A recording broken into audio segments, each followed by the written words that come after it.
पाठ 17 राजा उपरिचर। मान लो दो मनुष्यों में किसी बात को लेकर विवाद हो रहा है। उन दोनों मनुष्यों में एक तुम्हारा अनुज है।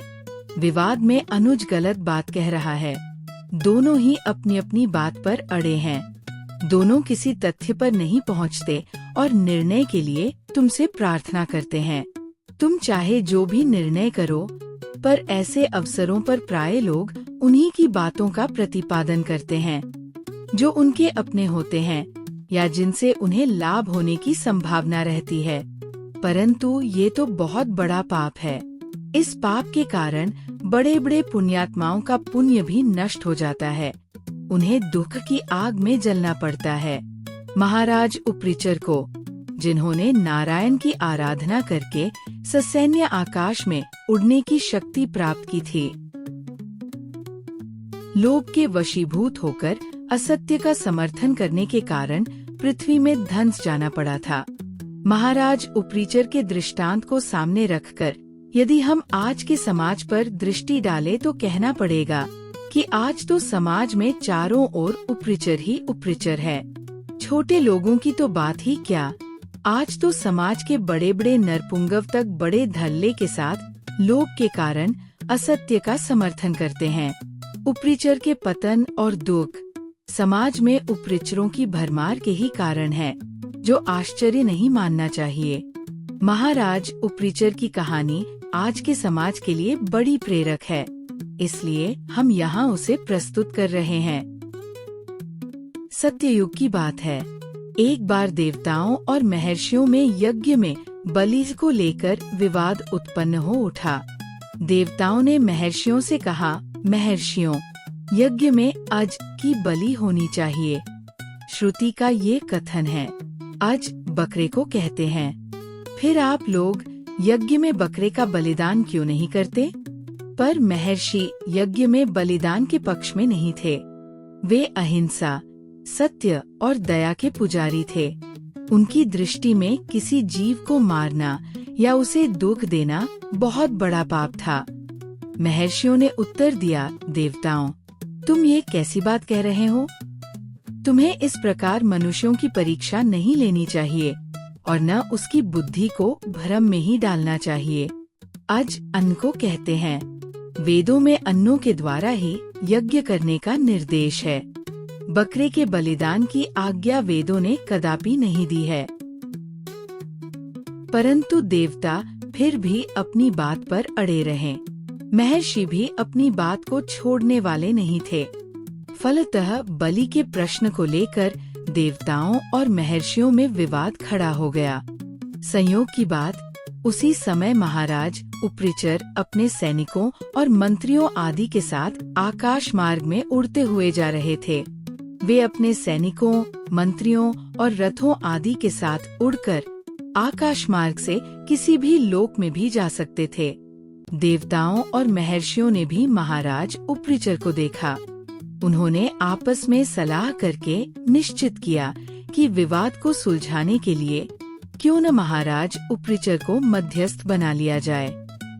देवताओं और महर्षियों ने मिलकर महाराज उपरिचर से प्रार्थना की, राजन, हम देवताओं और महर्षियों में एक बात को लेकर विवाद उठ खड़ा हुआ है। आपसे प्रार्थना है कि आप मध्यस्थ बनकर हमारे विवाद को हल कर दें। महाराज उपरिचर ने पहले तो मध्यस्थ बनने से इनकार कर दिया, किंतु जब देवताओं और महर्षियों ने बहुत आग्रह किया तो उन्होंने मध्यस्थ बनना स्वीकार कर लिया। उपरिचर ने मध्यस्थ के आसन पर बैठकर कहा, बताओ, वह कौन सी बात है जिसे लेकर आप दोनों पक्ष विवाद कर रहे हैं? महर्षियों और देवताओं ने उत्तर दिया, राजन, हम जानना चाहते हैं कि यज्ञ में पशु बलि होनी चाहिए या नहीं। उपरिचर विचारमग्न हो उठे। उन्होंने सोचते सोचते कहा, आपके विवाद का निर्णय देने से पूर्व मैं ये जानना चाहता हूँ कि आप दोनों में कौन किसके पक्ष में है? देवता बोल उठे, राजन, हम देवताओं का ये कहना है कि यज्ञ में पशु बलि होनी चाहिए। महर्षियों ने कहा, हम महर्षि यज्ञ में पशु बलि को उचित नहीं मानते। महाराज उपरिचर विचारों में डूब गए। वे मन ही मन सोचने लगे, महर्षियों के पक्ष का समर्थन करने से उन्हें क्या लाभ होगा? यदि वे देवताओं के पक्ष का समर्थन करेंगे तो देवता उन पर प्रसन्न हो जाएंगे। देवताओं के प्रसन्न होने पर फिर क्या नहीं हो सकता? लोभ ने उपरिचर के कंठ को दबा दिया। वे अपनी आत्मा को दबाकर बोल उठे, यज्ञ में पशु बलि होनी चाहिए। उपरिचर के इस निर्णय को सुनकर महर्षि कुपित हो उठे। उन्होंने क्रोध भरी वाणी में कहा, तेरा निर्णय पक्षपातपूर्ण है। तूने असत्य का समर्थन किया है, अतः हम तुझे श्राप देते हैं कि तू स्वर्गलोक में न जा सकेगा। तू पृथ्वी पर भी रहने के योग्य नहीं है। तू ऊपर से नीचे गिरकर पृथ्वी में धंस जाएगा। महर्षियों का श्राप। उपरिचर ऊपर से नीचे गिरने लगे। उपरिचर ने देवताओं को पुकारकर कहा, देवताओं, मैंने तुम्हारे पक्ष का समर्थन किया, मुझे नीचे गिरने से बचाओ। देवता उपरिचर को नीचे न गिरने देने के लिए अपने बल और शक्तियों का प्रयोग करने लगे, पर देवताओं के इस प्रयत्न के पश्चात भी उपरिचर नीचे ही गिरते गए। देवता अपनी हार को देखकर दुखी हो उठे। इसी समय देवताओं को आकाशवाणी सुनाई पड़ी, देवताओं, तुम उपरिचर को नीचे गिरने से नहीं रोक सकते। उन्होंने लोभ के वशीभूत होकर असत्य का समर्थन किया है। उनके संपूर्ण पुण्यों का क्षय हो गया है। वह आकाशवाणी भगवान की ओर से हुई थी। देवता इस आकाशवाणी को सुनकर विस्मित हो उठे। उनकी समझ में ये बात आ गई कि असत्य का समर्थन करना कितना बड़ा पाप है। उपरिचर ने देवताओं से निराश होकर महर्षियों से अपनी रक्षा के लिए प्रार्थना की। महर्षियों के हृदय में दया उत्पन्न हो उठी। उन्होंने कहा, राजन, आप नीचे तो अवश्य गिरेंगे, पर पृथ्वी के नीचे आपको भूख प्यास का कष्ट नहीं होगा। यज्ञों में ब्राह्मणों के द्वारा जो घी की धारा डाली जाएगी वह आपको ही प्राप्त होगी।